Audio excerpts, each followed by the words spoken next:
Le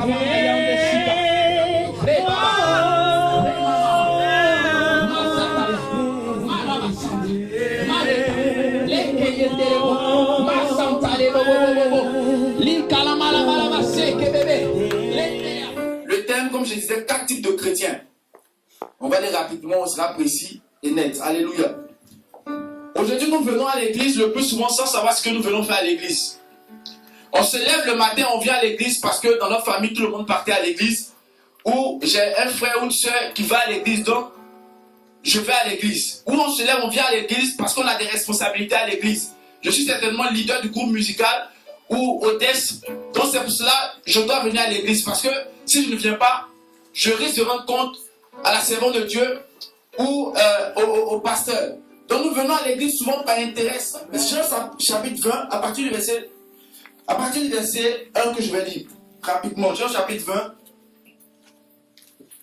Jean chapitre 20. Le premier jour de la semaine, Marie de Magdala se rendit au sépulcre dès le matin comme il faisait encore obscur. Et elle vit que la pierre était ôtée du sépulcre. Elle courut vers Simon-Pierre et vers l'autre disciple que Jésus aimait et leur dit, ils ont enlevé le sépulcre plutôt du sépulcre. Non. Elle leur dit, ils ont enlevé du sépulcre le Seigneur et nous ne savons où ils l'ont mis. Pierre et l'autre disciple sortirent et allèrent au sépulcre. Ils couraient tous deux ensemble. Mais l'autre disciple courut plus vite que Pierre et arriva le premier au sépulcre. Verset 5. S'étant baissé, il vit des bandes qui étaient à terre. Cependant, il n'entra pas. Simon-Pierre, qui le suivait, arriva, entra au sépulcre. Il vit les bandes qui étaient à terre et le linge qu'on avait mis sur la tête de Jésus, non pas avec les bandes, mais plié dans un lieu à part. Verset 8. Alors l'autre disciple qui était arrivé, le premier au sépulcre, entra aussi et il vit et il crut, car il ne comprenait pas encore que selon l'écriture, Jésus devait ressusciter des morts. Alléluia. Amen. 4 types de chrétiens. Ici, c'est une histoire aujourd'hui qui crée la controverse dans le domaine chrétien. Lorsqu'on ne comprend pas certaines choses. Amen. Parce que lorsque tu lis cette histoire dans le livre de Jean, dans le livre de Matthieu, dans les 4 évangiles, tu vas voir que l'histoire est un peu différente. Et on se dit, entre les 4 évangiles, qui dit la vérité? Ce n'est pas parce que l'histoire est différente, elle se complète. Alléluia. Je n'ai pas le temps de donner le déroulement, mais l'histoire se complète. Les 4 évangiles, toute l'histoire se complète. Alléluia. Amen. Le thème dit 3 types de chrétiens. Déjà, il faut savoir qu'est-ce que le chrétien. Aujourd'hui, nous avons identifié le chrétien comme le petit Christ. Alléluia. On a tendance à dire que lorsque tu es chrétien, tu es le petit Christ. C'est-à-dire, tu as une image, en guillemets, en plus petit de Christ. Amen. Ce qui est une définition, je dirais de ma part, je ne dirais pas erronée, mais qui a eu son temps. Alléluia. Parce que lorsque nous prenons le mot chrétien vient du grec, Christos, qui vient lui-même du mot hébreu Mashiach, qui signifie le Messie. Amen. Donc on parle de chrétien, immédiatement ça se rattache au Messie. Quand on parle du Messie, on parle du oint, le oint. Donc lorsque Christ est venu, en tant que le Mashiach, en tant que le Messie, il était le oint de son temps. Amen. Mais lorsqu'il est mort, et aujourd'hui on nous appelle chrétiens, c'est une manière de nous dire que nous sommes les oints de notre temps. Amen. Alléluia. Nous sommes les personnes qui doivent marquer la différence et la distinction dans la société. Nous sommes dans l'église pour élever l'église et nous sommes dans le monde pour impacter le monde. Donc lorsque tu es chrétien, tu n'es pas un petit Christ, mais tu es le roi de ta génération. Alléluia. Il y a plusieurs domaines de la vie. Donc lorsque Dieu te permet d'être dans la dimension de la chrétienté, c'est que quelque part en toi, il y a un Messie qui dort. C'est que quelque part en toi, il y a le visage de Jésus-Christ qui dort, qui doit se révéler à ton église, qui doit se révéler à une nation. Parce que le problème aujourd'hui, nous travaillons pour l'église et non pour la nation. Et c'est pour ça que le plus souvent, nous, dans cette nation, nous sommes confinés dans nos églises en 4 murs et nous ne sautons pas, nous n'allons pas ailleurs pour voir ce qui se passe. Amen. Parce que nous croyons que la chrétienté se passe à l'église. Or la chrétienté se passe dehors. Amen, amen, amen, amen. Alléluia. Amen. Tu n'es pas chrétien pour l'église, mais tu es chrétien pour l'extérieur. Amen, amen, amen. Parce que lorsque tu deviens oint, ce n'est pas dans ton entourage que tu dois montrer que tu es oint. C'est Dieu que tu montres que tu es oint. Le oint s'adapte à tout moment des circonstances. Le oint s'adapte à son environnement. Il capte ce qui se passe. Et il prend cela pour impacter. Si tu n'impactes pas encore ta génération, si tu n'impactes pas encore ta famille, si tu n'impactes pas encore, je dirais, ton lieu de travail, commence à te poser les questions. Parce que le fait de dire que je suis chrétien, tu le dis dans la bouche, mais spirituellement ça a une portée. Parce qu'immédiatement dans le monde spirituel, tu vois comme une personne qui a l'obligation de marquer la différence dans sa génération. Mais lorsque tu ne marques pas la différence dans ta génération, tu n'es même pas un danger pour le diable. Alléluia. Tu n'es aucunement un danger pour le diable. Ne crois pas que le fait que tu pries en langue fait peur au diable. Ne crois pas que le fait que tu jeûnes fasse peur au diable. Ne crois pas le fait que tu dis Jésus-Christ de Nazareth, ça ne fait pas peur au diable. Ah, il faut que je te dise la vérité. Jésus-Christ, même dans le désert, Satan a pu s'approcher de lui. Alléluia. Donc ne crois pas que le fait de dire Jésus, Satan va avoir peur de s'approcher de toi. Sans disant même Jésus-Christ qui s'approche de toi. Pour savoir véritablement qui tu es. Pour dire ce nom-là. Alléluia. On a compris un peu les choses de chrétiens. Le premier niveau dont je vais parler, c'est l'enfant. Amen. Il y a 4 dimensions, comme je disais, le message, il y a 4 dimensions de chrétiens. La première dimension dont je vais parler, c'est l'enfant. Je vais reprendre au verset 1 et 2. La Bible dit, le premier jour du sépulcre, Marie de Magdala se rendit au sépulcre le matin, quand il faisait encore obscur plutôt, et elle vit que la pierre était ôtée du sépulcre. Amen. Alléluia. Au verset 2, on dit, elle courut vers Simon, Pierre et tout ça. On comprend que lorsque Marie est arrivée au sépulcre, dans les trois premiers types de chrétiens, le sépulcre ici est l'image de la présence de Dieu. Alléluia. Dans les 3 premiers types, comprenez-moi, le sépulcre ici, le tombeau où Jésus-Christ était, est l'image de la présence de Dieu. La Bible dit que lorsque Marie est arrivée, elle n'est pas entrée. Elle a vu seulement que la pierre était ôtée et elle s'est retournée. Alléluia. Merci. Je vais dire à quelqu'un ce matin, je ne sais pas qui a osé se lever contre ta destinée pour poser une pierre sur le chemin de ta croissance. Je ne sais pas qui s'est levé et a dit, je vais poser un blocage dans la vie de cette personne-là. Je ne sais pas qui a osé se lever pour mettre un frein à ton mariage. Je ne sais pas qui a osé se lever pour mettre un frein à ta croissance spirituelle.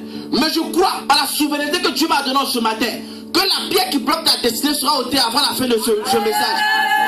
Je dis que la pierre de ta destinée sera ôtée avant la fin de ce message. Et cela ne sera pas ôté par la main d'un homme. Parce que lorsque Marie est arrivée, la pierre avait été ôtée, non pas par la main d'un homme, mais les anges étaient venus ôter la pierre. Je vais dire à quelqu'un ce matin qu'il aura une révélation surnaturelle qui va ôter la pierre de ton chemin. Et cela va aplaner la montagne. Alléluia.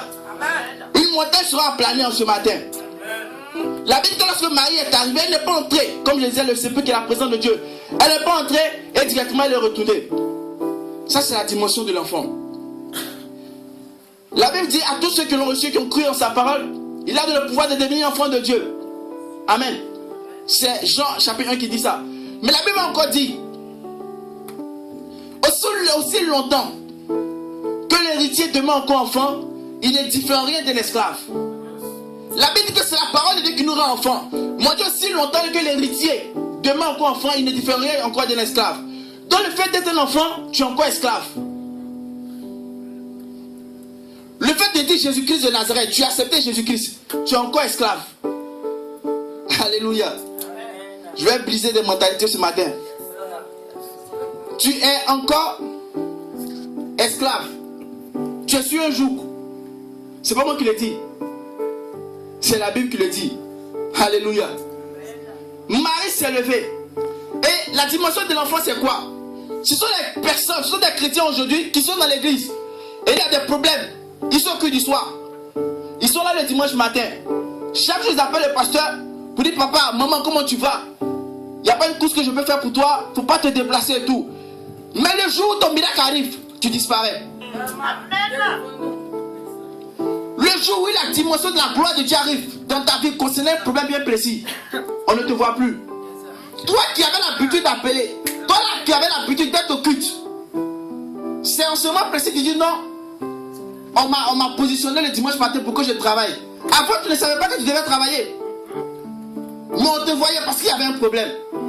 Mais lorsque la situation a changé, on ne te voit plus. Parce que tu as eu le miracle du Seigneur. Et tu marches. Lorsque devant ça commence à se compliquer, c'est en ce moment précis là que tu te rappelles qu'il y a un pasteur chez qui tu priais. Et c'est là que tu fais ressortir le numéro maintenant. Tu dis, ah maman, ou papa, j'ai fait faire culte chez toi aujourd'hui. La personne ne va pas te refouler. Viens mon fils. Alléluia. Amen. Tu es encore enfant. Dieu ne se rattache pas à ce qu'il va te donner. Ce ne sont que les miettes, les prémices que Dieu te donne pour voir ton comportement. Et dans les miettes, dans les prémices, tu disparais. Pourquoi aujourd'hui, je peux dire, dans le taux de pourcentage de la pauvreté, c'est à l'église on retrouve ça. Parce qu'on est encore à l'image des enfants. L'enfant, on doit tout lui donner. L'enfant, on doit tout lui dire. On doit être à ses petits soins. Et c'est comme ça le chrétien est aujourd'hui. On refuse de grandir. On veut que le pasteur ou les leaders de l'église soient toujours derrière nous. On doit dire fais ceci, fais cela, ne marche pas ici, ne marche pas comme ça. Le chrétien refuse de grandir. Le chrétien refuse d'accepter certaines choses. Marie est arrivée au sépulcre. Elle pouvait y entrer, la pierre était ôtée. Mais elle n'est pas entrée. Elle s'est retournée. La dimension de l'enfant. On refuse de comprendre les choses autrement. Alléluia. On refuse d'avancer avec le Seigneur. Mais il y a quelque chose de plus important. Dans cette dimension de l'enfant, il y a beaucoup de choses. Mais je vais souligner quelque chose qui va choquer plusieurs personnes. Je le dis. La Bible dit que concernant le pardon des péchés, la Bible dit que celui qui cache ses transgressions, c'est-à-dire en d'autres termes celui qui pêche et qui n'a pas le courage d'avouer cela, celui qui le cache ne prospère point. C'est une avance point. N'a pas le pardon. Mais celui plutôt qui les avoue et les délaisse obtient de la part de Dieu miséricorde. Alléluia. Mais aujourd'hui on constate quelque chose dans l'église. Et cette chose-là, on ne s'est jamais posé la question de savoir pourquoi c'est cela. Quand nous venons, même si c'est à l'église, même si c'est dehors, lorsque tu as fait quelque chose qui est mal devant Dieu, lorsque tu vas te repentir, tu finis toujours par réclamer le sang de Jésus-Christ ta vie. Je sais qu'à partir de ce moment, on ne va pas m'aimer. Alléluia. Je suis venu dire la vérité à quelqu'un. Amen. Amen. Vous êtes d'accord avec moi? S'il y a un problème aujourd'hui, tu as péché, tu te repens. Dès que tu viens de te repentir, Seigneur, lave-moi de ton sang. Amen. On a bien dit que celui qui cache ses transgressions ne prospère point. Mais celui qui les délaisse et les avoue obtient de la part de Dieu miséricorde. On n'a pas dit celui qui les délaisse invoque le sang de Jésus-Christ va obtenir miséricorde de la part de Dieu. La preuve quand Jésus-Christ était devant la Samaritaine, je crois que c'est la femme adultère, il a dit va et ne pêche plus. Il n'a pas dit va, je mets le sang sur toi et puis ne pêche plus. Il dit va et ne pêche plus. Parce que le problème, nous faisons quelque chose sans le savoir qui nous relie à la loi. Parce que dans l'ancienne alliance, au temps du tabernacle, lorsqu'une personne péchait, la personne prenait l'animal, allait au tabernacle, dans le pavillon, je vais vous passer les détails, et faisait le sacrifice. Donc à chaque péché, on devait tuer un animal. Donc à chaque fois que tu pêches, tu invoques le sang de Jésus-Christ, tu te retrouves encore dans la loi. C'est comme si à chaque péché, tu tuais encore un animal. Alléluia.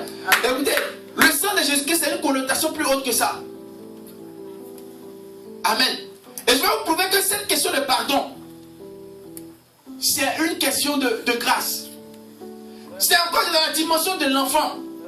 C'est quand tu es encore dans la dimension de l'enfant, qu'à tout moment, tu évoques à chaque fois le sang de Christ. Seigneur, couvre-moi de ton sang parce que je vais au travail. Couvre-moi de ton sang parce que je fais ceci, mieux cela. Quand vous lisez dans Actes des Apôtres, l'histoire des apôtres, dites-moi à quel moment les apôtres à tout moment invoquaient le sang de Christ par rapport à leur vie. Lorsqu'ils ils devaient aller conquérir des villes. C'est vrai que le sang de Christ a une connotation spirituelle concernant le combat spirituel. Mais nous, chrétiens, nous abusons. À tout moment, c'est nous on évoque le sang de Christ. Tu as menti quelque part, tu demandes à genoux, Seigneur, pardonne-moi ton sang. La Bible dit dans Ephésiens chapitre 1, verset 7, il dit, en lui, nous avons rédemption par son sang et la rémission des péchés selon la richesse de sa grâce. La rédemption, si je vais expliquer, la rédemption c'est la libération effective et non plutôt la libération effectuée par le paiement d'une rançon. Donc on parle de rédemption, c'est parce que Christ a déjà payé une bonne fois pour toutes, par son sang sur la croix. Alléluia. Et lorsqu'on parle de rémission des péchés, c'est-à-dire en d'autres termes, il y a pardon et il y a oubli, comme si tu n'avais jamais péché. Donc dans la dimension de l'enfant, il y a des choses. Et puis regardez, souvent même tu pries pour un péché que tu as fait ce matin. Tu dois pardon au Seigneur. Tu invoques son sang. Demain, tu vas revenir. Tu as fait un autre péché certainement. Mais avant de continuer, tu reviendras sur le péché d'hier. Pour dire Seigneur, pardonne-moi pour ce que j'ai fait hier. C'est que toi-même, tu n'as même pas la conviction du pardon. Et vous croyez que Dieu dans son royaume, il va t'écouter. Comme j'ai l'habitude de dire, Dieu a beaucoup de choses à faire. La Bible de la rémission, c'est que Dieu a oublié. L'homme peut se rappeler, mais Dieu, il a oublié. Une fois que tu as dit, Seigneur, pardonne-moi. Il y a pardon lorsque tu ne reviens plus sur tes péchés. Il y a pardon lorsque tu ne reviens plus sur tes pas. Mais il n'y a pas de pardon lorsque tu continues dans ces mêmes choses. Alléluia. Ça, c'est encore la dimension de l'enfant. Alléluia. Je vais avancer. Il y a la deuxième dimension, la dimension du disciple. La Bible dit, au verset 3, au verset 5 que j'ai lu tout à l'heure, je vais le relire pour que d'autres puissent. La Bible dit, Pierre et l'autre disciple sortaient et allaient au sépulcre. Ils couraient tous deux ensemble. Mais l'autre disciple courut plus vite que Pierre et arriva le premier au sépulcre. S'étant baissé, il vit les bonnes qui étaient à terre, cependant il n'entra pas. Comme je disais, le sépulcre est là, présent de Dieu. Voici aussi le disciple. Les deux étaient ensemble, Pierre et Jean. Et Jean, je crois, étant plus jeune, a couru plus vite que Pierre. Et arrivé devant le sépulcre, il a laissé Pierre en coup de route. Alléluia. Parce que c'est dans la dimension des disciples que le chrétien maintenant commence à réfléchir. Que le chrétien maintenant commence à prendre conscience des événements qui nous entourent. Que le chrétien commence à prendre conscience que cette histoire de chrétienté là, ce n'est pas ce qu'on nous a dit au début. Ce n'est pas où à chaque moment où on s'engenouille, Seigneur, donne-moi aussi, il te donne. Seigneur, fais ceci, Seigneur, fais. Et il comprend que dans la dimension des disciples maintenant, il y a je ne dirais pas il y a une force, mais tout maintenant s'acquiert par quelque chose. C'est-à-dire on commence à prier, on commence à gêner. Ce n'est plus comme avant où c'était du petit contact avec le Seigneur.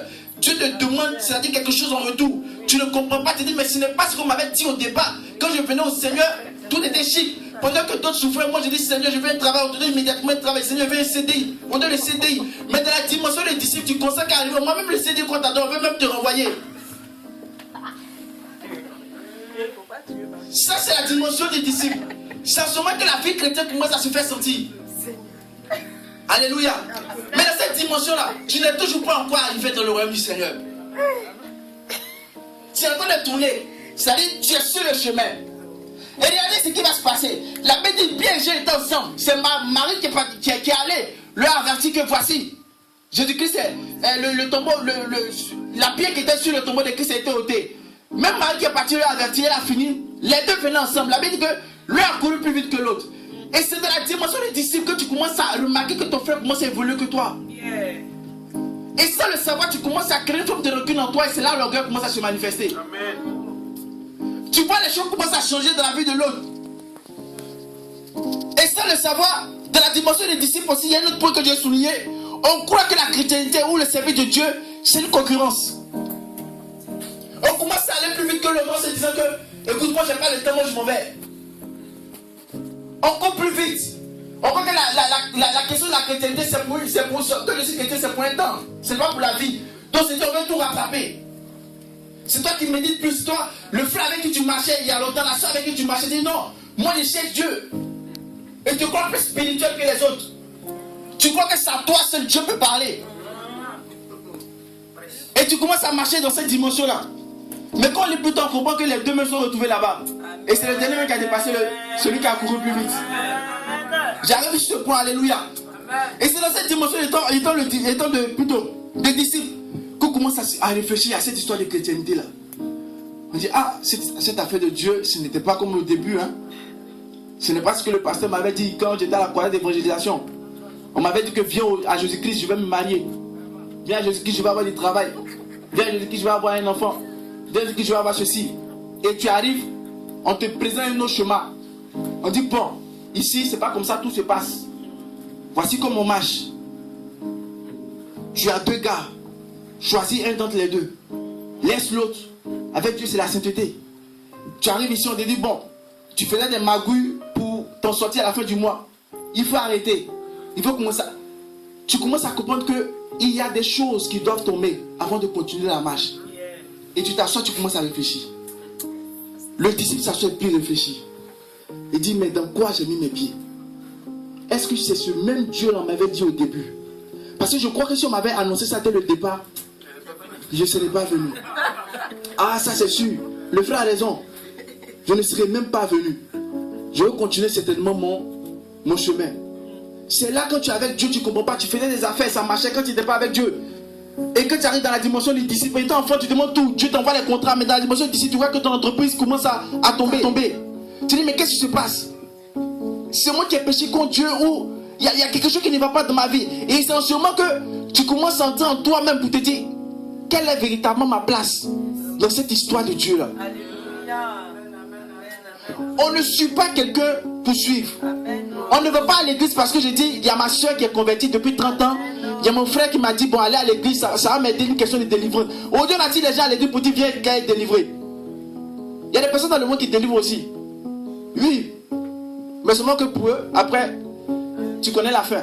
On dit des personnes pour une question de délivrance, il y a des blocages, il y a un esprit quelque part, donc viens, on va te délivrer, tout va. On vient, mais on te délivre, mais ça s'empire. Le disciple, c'est la dimension où les questions commencent à arriver. C'est la dimension où ta première flamme, étant enfant de Dieu, commence à baisser. Ton premier amour commence à baisser dans la dimension du disciple. Tu es sur le chemin. Et étant sur le chemin, à un moment tu t'assois et tu te poses des questions. Tu dis, est-ce que je dois continuer ou est-ce que je dois m'arrêter? Alléluia. Mais je veux encourager quelqu'un ce soir. Si tu es arrivé au moins à cette étape de disciple, dis-toi que tu es sur le bon chemin. C'est vrai que c'est vraiment le parcours encore long. Mais je vais exhorter quelqu'un ce matin. Le parcours encore difficile. Mais tu es sur le bon chemin. Le chemin qui mène à Dieu, il est étroit. Il est compliqué. Il y a de la traîtrise sur le chemin. Il y a du refoulement sur le chemin. On ne sait pas de quoi le chemin est fait. Mais on sait que la fin est une bonne chose. Donc c'est pour ça, souvent, on perd espoir, on s'abaisse, on se lève. On nous tape dans le dos. Il y a des personnes qui te font des coups bas, mais te disent non. Dieu m'a dit, depuis que j'étais dans la dimension de l'enfant, Dieu m'a dit qu'il y a quelque chose qui m'a battu. Je n'ai pas encore vu cela. Et dès que tu n'as pas encore vu, comment continuer de te battre? Dis-toi que forcément, cette chose-là, je vais la voir s'accomplir. Si tu ne la vois pas s'accomplir, c'est qu'il y a quelque chose qui ne va pas. Donc lève-toi, bats-toi. Je crois que tu vas y arriver. Ne t'arrête pas sur le bon chemin. Il y a toujours la main de Dieu sur ta vie. Parce que si tu as accepté Christ, c'est déjà une bonne chose. Alléluia. Donc on va comprendre que déjà, je vais aller vite, à l'étape du disciple déjà, on n'est même pas encore entré dans les histoires de Dieu même. Alléluia. Mais il y a la troisième dimension. Cette dimension que j'aime bien, la dimension du Fils. Alléluia. Je vais vous lire le verset 6 à 7. La dimension du Fils. La Bible dit, Simon Pierre, qui suivait, c'est-à-dire le dernier, arriva et rentra dans le sépulcre. Il vit les bonnes qui étaient à terre. Il a vu les bonnes que Jean avait vues. Mais lui aussi, il vit encore de plus le linge qu'on avait mis sur la tête de Jésus-Christ. C'est-à-dire, il allait encore à une dimension plus haute. Non pas avec les bonnes, mais plié dans un lieu à part. La dimension du Fils. C'est quand tu deviens fils de Dieu que maintenant tu as droit au royaume. Le royaume de Dieu n'est pas pour les enfants. Le royaume de Dieu n'est même pas encore pour les disciples. Le disciple-là, je dirais, c'est le parcours. Mais lorsque tu atteins la dimension du Fils, à qui on peut donner l'héritage, c'est en ce moment précis que tu rentres réellement dans la présence du Seigneur. C'est en ce moment précis que tu commences à contempler la gloire de Dieu. La Bible dit, j'aimerais dire à quelqu'un, Pierre était sur le chemin avec Jean. Jean a dévancé Pierre. Alléluia. Jean est arrivé bien avant Pierre. Mais il n'avait pas entré. Il a fallu qu'il reste là. Il n'y avait que Pierre vienne et rentre dans le sépulcre. Je ne sais pas qui t'a dévancé. Je ne sais pas qui a osé te minimiser. Parce que certainement il était plus riche que toi en ce moment. Je ne sais pas qui a osé te minimiser. Parce qu'aujourd'hui il a gagné de l'emploi. Je ne sais pas qu'est-ce qui s'est passé. Aujourd'hui tu vis la honte de ta famille. Tu vis le rejet. Mais je vais te dire, avec Dieu ce n'est pas la course. Tôt ou tard, toi aussi tu vas y arriver. Tôt ou tard, arriver à la destination que Dieu a prévue pour toi. Toi, je disais, le chemin est dur, le parcours est difficile. Mais lorsque toi, tu vas arriver, ceux-là qui t'ont prédestiné, écoute, ils ne veulent même pas te reconnaître parce que tu passeras devant eux. La Bible dit, Pierre est arrivé. Il a fait des choses que Jean-même n'a pas vues. Son fils, comment le royaume de Dieu est agencé. Son fils, on prend la peine pour dire, viens, je te prends la main maintenant. Tu es entré dans une dimension où moi je peux te montrer certaines choses. Je te prends la main sur moi. Son fils qu'on peut envoyer dans le royaume de Dieu pour lui dire, ici, c'est ici les archanges sont. C'est ici le royaume, c'est ici, je dirais, la maison du Seigneur. C'est ici les gens se procèdent pour adorer. Son fils qu'on peut montrer ces autres choses. Souvent même tu pries, Seigneur, laisse-moi voir le paradis, Seigneur. On m'a parlé des hommes, Seigneur, on m'a parlé de ceci et cela. Moi-même, je n'ai jamais vu. J'entends les témoins, Seigneur, mais moi aussi, je veux voir. Si tu n'as pas confessé que quelque part, tu n'es pas encore un fils. Parce qu'on ne montre pas ces choses-là à tout le monde. On ne montre pas ces choses-là à tout le monde.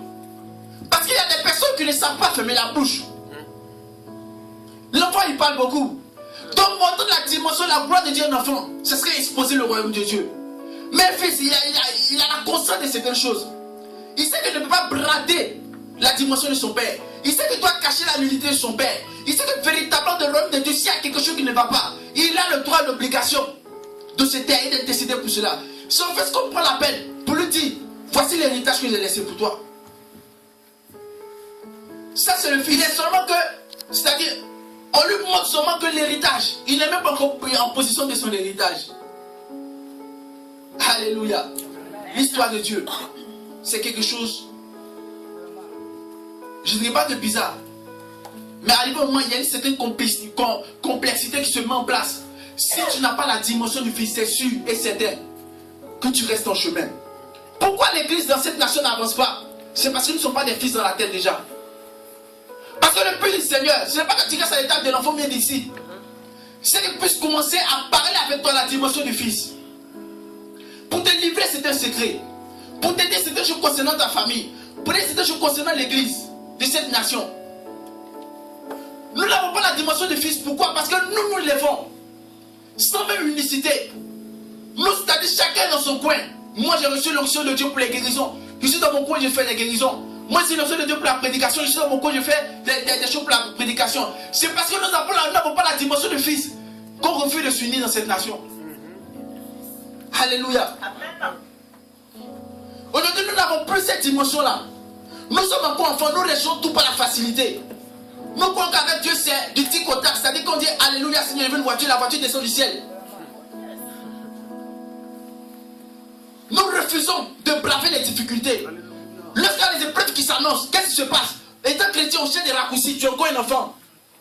Tu as peur, je dirais, de braver, tu as peur, je dirais, de marcher dans cette dimension de complexité avec Jésus-Christ.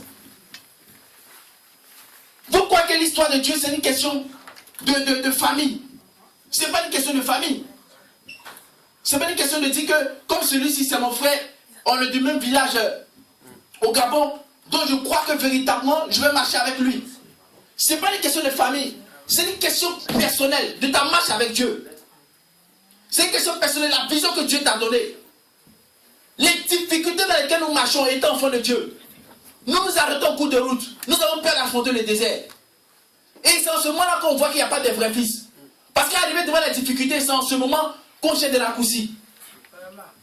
On veut contourner le désert. On refuse de nous asseoir pour dire Seigneur, éprouve-moi. Seigneur, mets-moi à l'épreuve.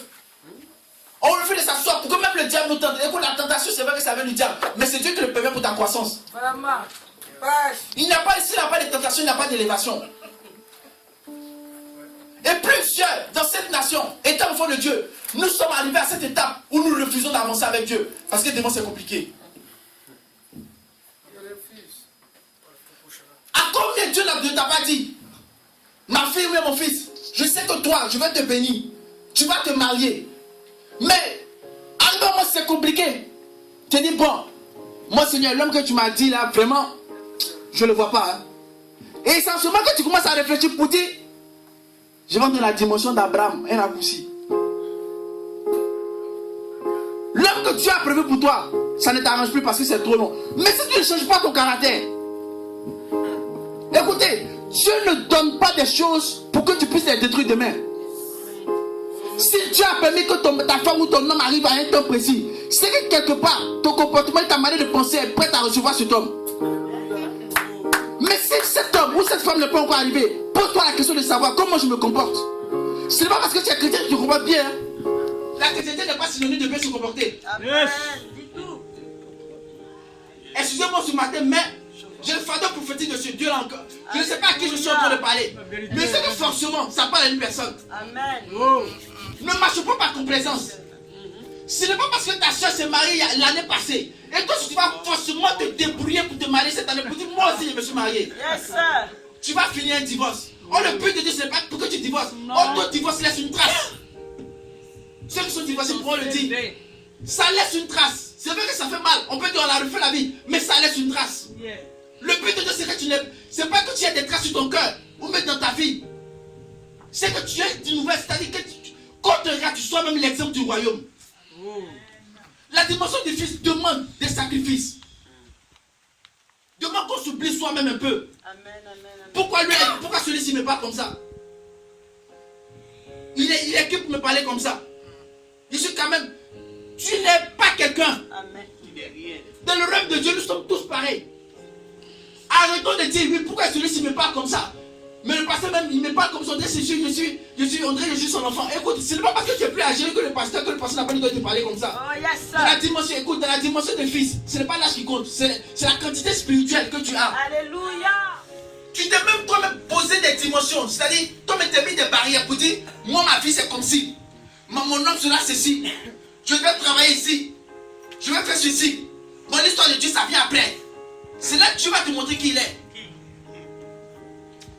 Il va tout recommencer, il va tout détruire. Ta manière de penser que tu avais avant, Dieu, il va broyer ça. Il va t'attraper. Waouh, il va te prendre comme le potier. C'est-à-dire, il casse. Il façonne. Il dit non, ce côté-là ne plie pas trop. Pendant que toi dans ta vie, tu dis oui, Seigneur, ça va. Il casse encore. C'est-à-dire, on te rabaisse encore. Il construit. Il dit non, la dimension à laquelle je vis, c'est le potier encore petit. Il casse. Mon point c'est dit, Dieu est le maître de la perfection, mais pourquoi Dieu refait à chaque moment? Il veut te montrer que la perfection s'atteint en travaillant. Tu as le droit de faire des erreurs, mais accepte aussi que ton frère fasse des erreurs. Arrête de l'indexer parce qu'il a fait une erreur. Si tu veux t'asseoir pour regarder si les erreurs que tu as commises dans ta vie, c'est sûr que tu n'auras même pas le droit de regarder ton frère.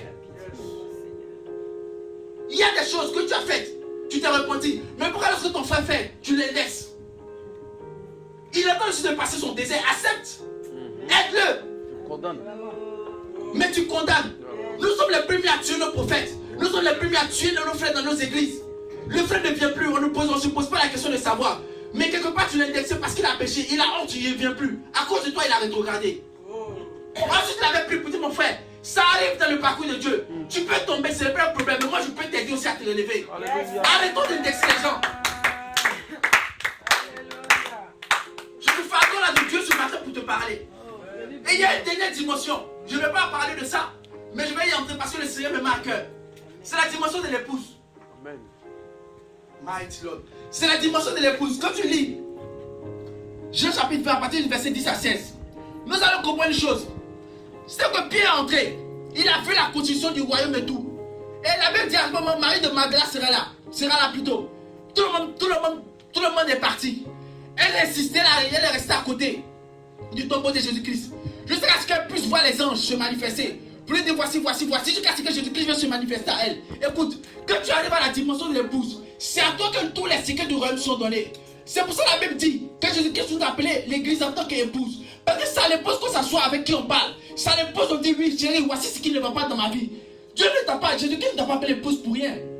Mais est-ce que tu parles à Jésus-Christ en tant qu'époux? Écoutez, il y a une manière de parler à Dieu en tant que Dieu, il y a une manière de parler à Dieu en tant qu'épouse.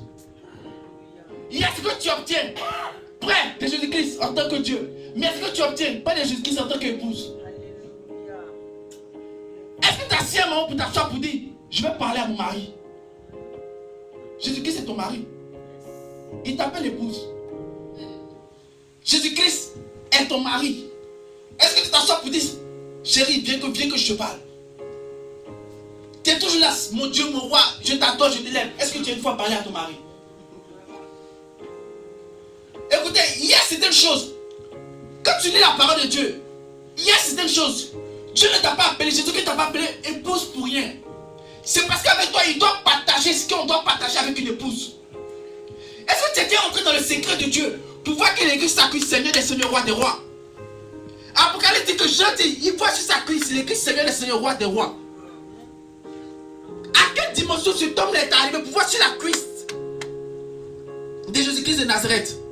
Seul l'époux a la capacité de voir la nudité de son mari. C'est parce qu'il est arrivé à cette étape que Christ a la possibilité de lui montrer ce qui est écrit sur lui. Alléluia.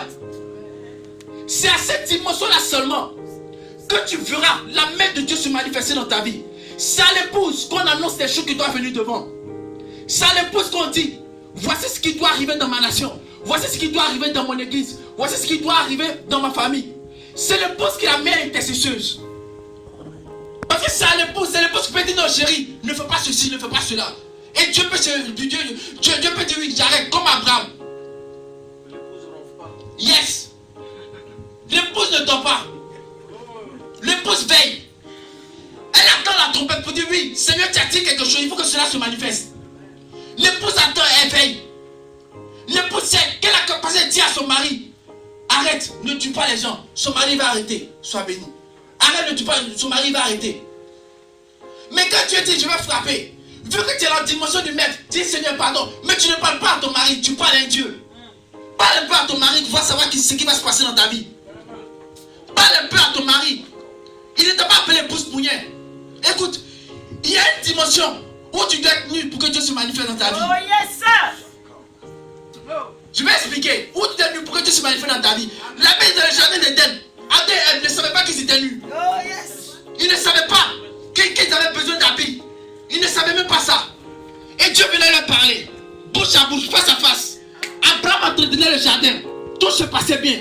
Jusqu'au jour où ils ont su qu'ils étaient nus. C'est là qu'ils étaient nus. Ils ont su qu'ils devaient porter des vêtements et ils sont cachés de la face de Dieu.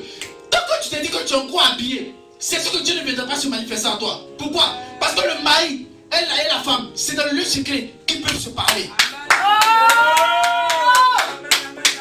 C'est en ce moment précis. Dieu, il ne te considère pas que tu es nu. C'est comme ça qu'il te connaît. Mais toi, tu considères que toi, tu es nu. C'est comme tu as ton mari. Tu dis, chérie, il n'y a pas ma nudité. Mais tu as un problème.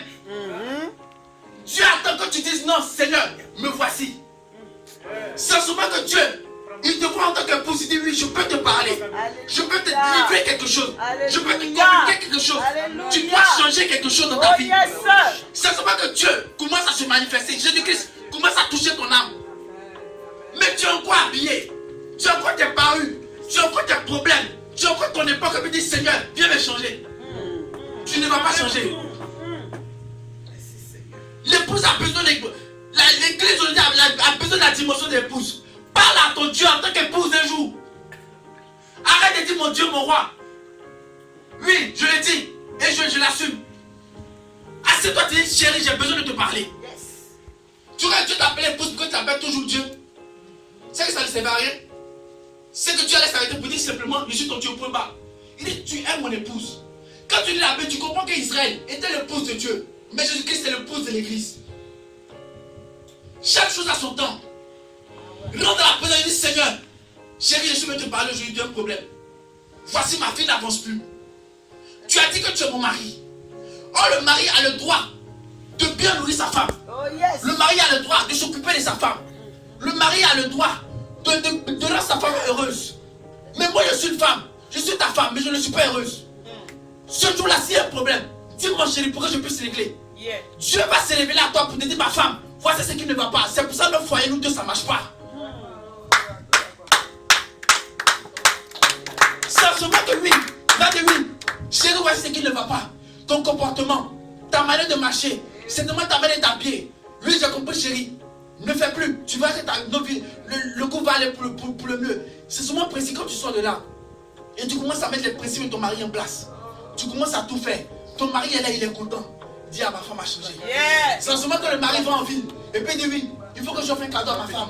Et à ce moment qu'il dit oui, il faut que j'offre un cadeau à ma femme. Il y a longtemps de ne pas aller au restaurant. Il faut que quelque chose se passe. C'est seulement que Dieu s'est dit oui. Il faut qu'on sorte. Il faut qu'on fasse quelque chose. Et il y a un changement dans ta vie. Alléluia. Je ne sais pas, c'est ce message que j'ai pour faire pour le 7. Mais si Dieu veut qu'on en a pas, on va parler. On a besoin de ça. Sors de cette dimension un peu. Parle à ton mari. Enlève tes vêtements, enlève ça. Tu as besoin pour ceux qui sont. Écoute, on n'a pas besoin d'être prophète pour savoir. Dans l'environnement, il y a quelque chose qui se passe dans cette France, mais depuis ça ne descend pas. Le réveil était là il y a longtemps, c'est là. C'est-à-dire c'est là. Mais depuis ça ne descend pas, pourquoi? On a mis nos vêtements. Qu'est-ce qui m'empêche de venir voir la sévère de Dieu? On doit faire quelque chose ensemble. Moi, mon côté, c'est vrai que c'est la milliard. Toi, c'est moi tu prêches. Mettons-nous ensemble, faisons quelque chose. Ça va changer. Qu'est-ce qui nous empêche de faire ça? On est encore habillés. Déshabillez-moi. Qu'est-ce qui nous empêche? Tu vas dire oui. Toi, tu chantes. C'est vrai que moi, je passe. Toi, tu chantes. Viens, on va faire un programme. Tu vas chanter. Moi, je vais prêcher. Quand on finit, toi, la partie de la musique, c'est ton domaine. Fais ce que tu veux. Moi, la prédication, c'est mon domaine. Viens. Mais qu'est-ce qui nous empêche? On est encore habillés. Qu'est-ce qui t'empêche d'aller voir ta soeur pour dire, mais qu'est-ce qui ne va pas? Non, voici. Bon, je n'ai rien. Mais ce qu'on va faire, si je peux, je vais donner au moins la moitié de ce qui est là, oui. Au moins 50 €. Ce n'est même pas la moitié, mais ça pourra au moins te pousser. La personne n'a pas besoin que tu lui donnes tout. Mais ce geste-là, Dieu voit. Dieu voit. Yes. Dieu voit. On se tue. L'église ne peut pas avancer. Pourquoi? Souvent, ça sort en l'air, les musulmans. On dit oui, les gars prospèrent, les gars sont. Tu ne vas jamais voir un musulman aller dénigrer son frère musulman chez quelqu'un d'autre. Non. Non. Et puis même s'il le fait, quand se retrouve sur le terrain pour gagner des armes, c'est comme s'ils sont amis depuis 20 ans. Mais nous, on se divise à l'église, Dieu encore se divise. Donc toi tu fais l'évangélisation, la maman je le fais ici. Les armes qu'on gagne, les armes qu'on va gagner, tu gagnes, tu les prends. Moi c'est les hommes appartiennent aux communautés ou à l'église. Je vais dire quelque chose pour finir. La Bible dit que dans l'île avec des apôtres, les apôtres étaient ensemble et ils marchaient et faisaient des grandes choses. On dit ça souvent précis là, que les âmes s'ajoutaient à l'église. Alléluia. L'église veut dire ecclésia, à l'assemblée. Alléluia. La Bible n'a pas dit qu'ils sont souvent précis que les âmes s'ajoutaient à une communauté. Que toi, qu'on va t'évangéliser ensemble, que toi tu gagnes, ou moi je gagne, en Dieu, parce que c'est Dieu qui le fait, que toi tu gagnes, ou moi je gagne, le plus important, cette personne-là a été gagnée. Alléluia. Elle ne se passe chez toi ou chez moi, ce n'est pas le problème, la personne a été gagnée. Mais la personne est gagnée et on se bat pour savoir chez qui elle va partir. Et dans nos églises, on est comme ça. On est 50 ici, 100 ici, et puis on croit qu'on est nombreux. Oui, c'est la gloire de Dieu. Waouh! Dans nos églises, on ne voit plus les miracles se passer. C'est difficile pour que je prie pour toi, pour que Dieu se manifeste dans ta vie. Et puis on se dit non, c'est parce que même dans l'église, on est encore habillé. On refuse de se mettre nu devant notre mari. Il y a un problème. Que le nom du Seigneur soit glorifié, on va prier Dieu. Robo Sudarabare Kabayanda Sam. Melebo Sintare de Lebo Sekayanda. Le Kayanda Sitere Anto. Momo Yanda Sianta Yanda Lebe. Li Kabayanda. Libelebo Shika Baba. Le Kabayanda Siante in the praise. Maraba Santa Iribo Yanda. Li Kalabashi Yante in the praise. On a skilled on the way. Mama. Les camarades de Sika, les